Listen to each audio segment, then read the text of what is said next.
बच्चों, today we will start chemical bonding and molecular structure. Now, if we see matter is made up of one or different types of element. अगर हम normal condition में देखें तो एक सिर्फ noble gas ही है जिसके एटम्स बिल्कुल आइसोलेटेड होते हैं. They are not connected with any other atom.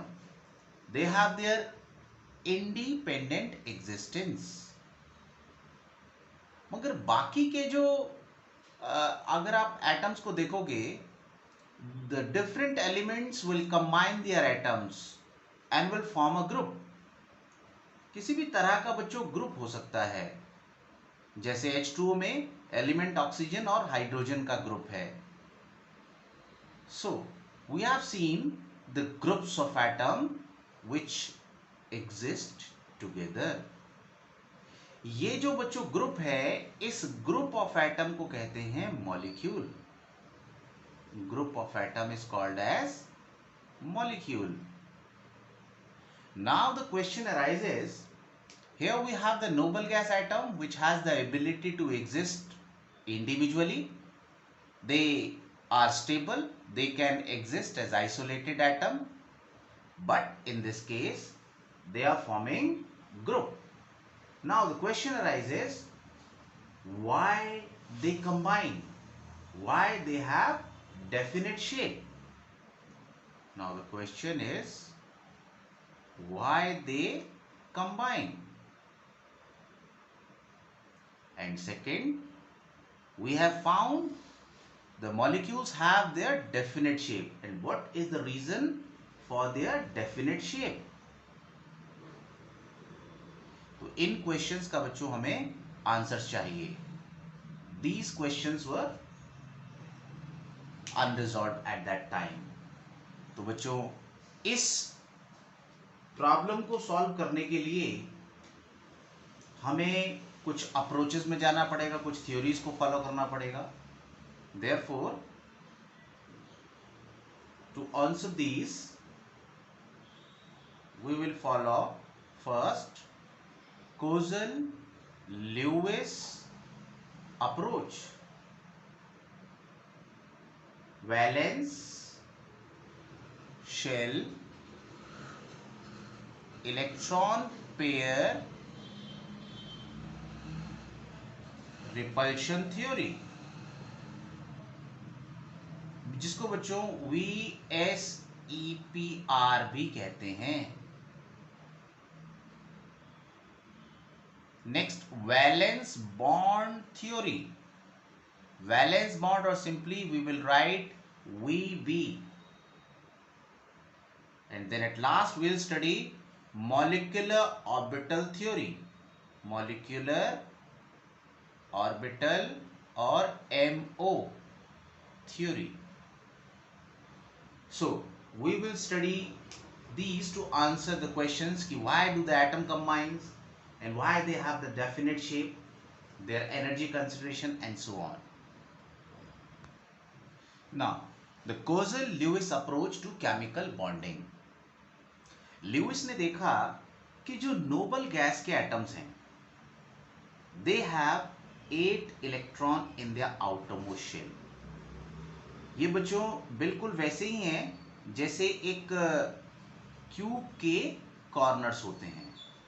Thus, it has the symmetry.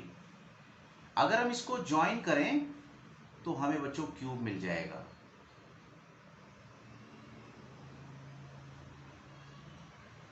ये क्यूब बन गया बच्चों.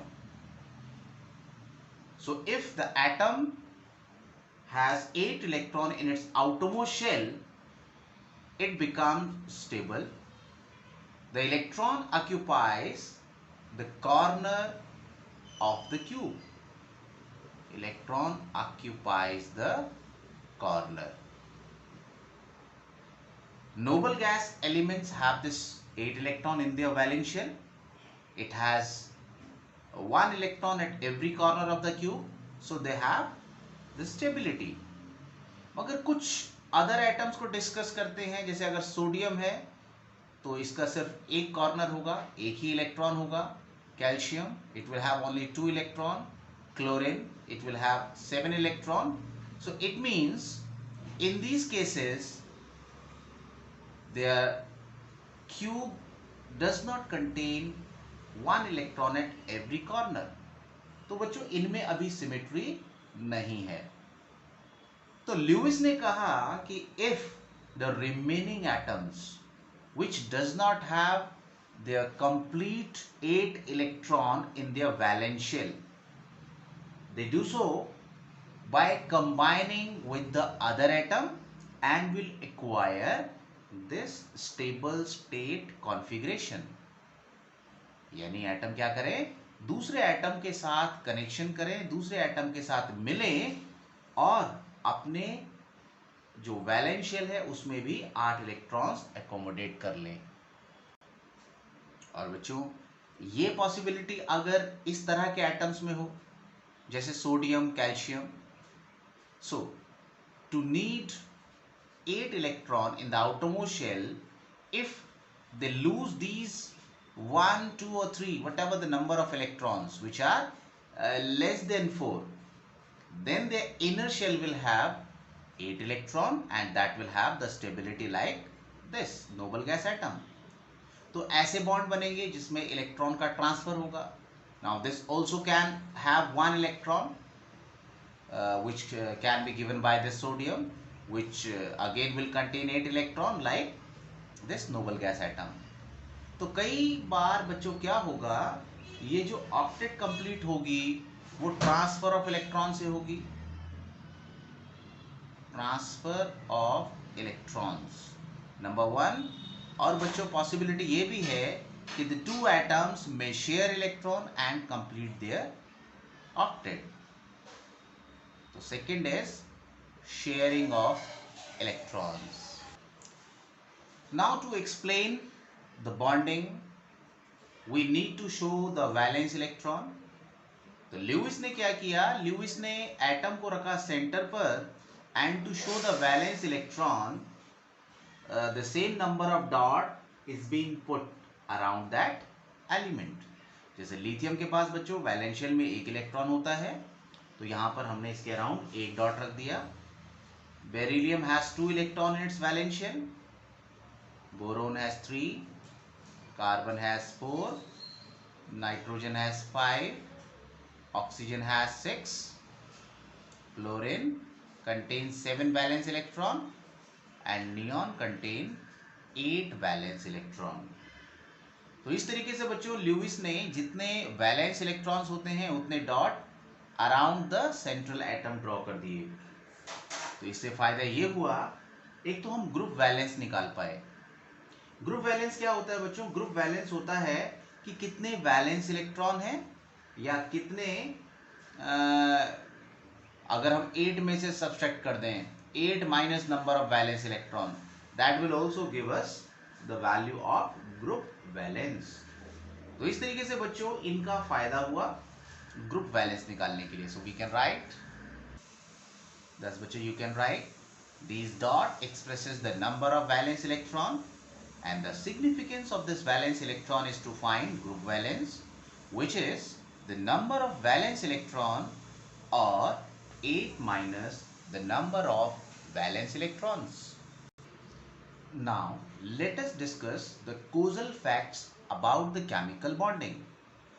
बच्चों ये alkali metals हैं on the extreme left, which has 1 electron in the outermost shell, and at the extreme right we have the noble gas which has 8 electrons in the outermost shell, and just before the noble gas these are group 17th element which has 7 electrons in the outermost shell, which is called as halogen. ये metal है, ये हमारा halogen है, and these are noble gas elements. If we just check the configuration, halogen have 7 electron, noble gas have 8 electrons, and just by adding one more we will get the alkali metals. So it means halogens और alkali metal के बीच में noble gas elements हैं. So these alkali metals and halogens are being separated by noble gas element. Yes बच्चों, the next fact is because the noble gas element has 8 electron in their valence shell. So if we just see the elements which are on its extreme, जो कि हमने क्या पढ़ा, noble gas के right में क्या है बच्चों, वो हमारे हैं आगे अल्कली मेटल्स और एट द लेफ्ट क्या है, halogens. Just check their configuration. Sodium एक एग्जांपल ले लेते हैं बच्चों, which has 1 electron in its outermost shell. और बच्चों हेलोजन का एग्जांपल ले लेते हैं, for example chlorine, it has 7 electron in its outermost shell. Now, what they will do, just to acquire stability, the sodium will lose electron. So it will have the complete 8 electrons. पूरा एक cube बनेगा जिसके corner में एक एक electron होगा. And chlorine will acquire 1 electron, and thus it will again have 8 electron in its valence shell and will acquire the octet. तो इस तरीके से बच्चों सोडियम जो इलेक्ट्रॉन लूज कर रहा है, यानी कि alkali metal, that is going to be the positive ion, and the element or you have the halogen which is gaining electron, that will acquire the negative charge. Thus बच्चों you can write alkali metal acquires positive charge by losing electron and halogen acquires negative charge by gaining electrons. And the next point is, thus both these ions acquires stability by achieving noble gas configuration. जो noble gas configuration में कितने electrons होते हैं, 8 electrons होते हैं. Yes, there is one exception of the noble gas. Helium is the noble gas which has only 2 electron in its valence shell and is stable. So helium forms duplet. तो वो element जो helium के close configuration में होंगे, they will not acquire octet, they will acquire duplet. Now these plus and minus ion thus formed, ये जैसे sodium ion और ये chlorine ion, these ions as have the opposite charges, so these opposite charges will attract. इनके बीच में क्या होगा बच्चों, एक इलेक्ट्रोस्टैटिक अट्रैक्शन होगा और इसकी वजह से ये स्टेबल हो जाएगा. So now writing it, both gets stabilized by electrostatic attraction. एक बार बच्चों एग्जांपल लेने से पहले एक बार समराइज करते हैं. हेलोजेंस और अल्कली मेटल सेपरेट है नोबल गैस से. अल्कली मेटल्स इलेक्ट्रॉन लूज करता है और पॉजिटिव चार्ज एक्वायर करता है, जबकि halogen bye gaining electron acquires negative charge. और इस तरह से दोनों नोबल गैस कॉन्फ़िगरेशन एक्वायर कर लेते हैं. Helium is the only noble gas which has the duplet and is stable, and after that positive and negative ion gets attracted electrostatically and becomes stable. एक बच्चों एग्जांपल अल्कली अर्थ मेटल का लेते हैं. Calcium के outermost shell में 2 electron है बच्चों, और फ्लोरीन के आउटरमोस्ट शेल में 7 इलेक्ट्रॉन है. तो यहां पर बच्चों कैल्शियम 2 इलेक्ट्रॉन लूज कर सकता है to acquire stability, but fluorine can acquire only 1. So यहां पर बच्चों 2 फ्लोरीन एटम होंगे जो कि इलेक्ट्रॉन गेन करेंगे. So 1 electron will be given to this and other one will be to the other fluorine atom. तो ये बनेगा बच्चों कैल्शियम 2+, और यहां पर 2 फ्लोरीन बन जाएंगे F negative. And this way this calcium 2+ and F- gets attracted electrostatically. ये बच्चों जो चार्ज है that is also showing its valence, oxidation state, fluorine की -1 और कैल्शियम की +2. So this bond between these opposite ion is called electrovalent or ionic bond. The bond formed as a result of electrostatic attraction between these positive and negative ion is termed as electrovalent bond.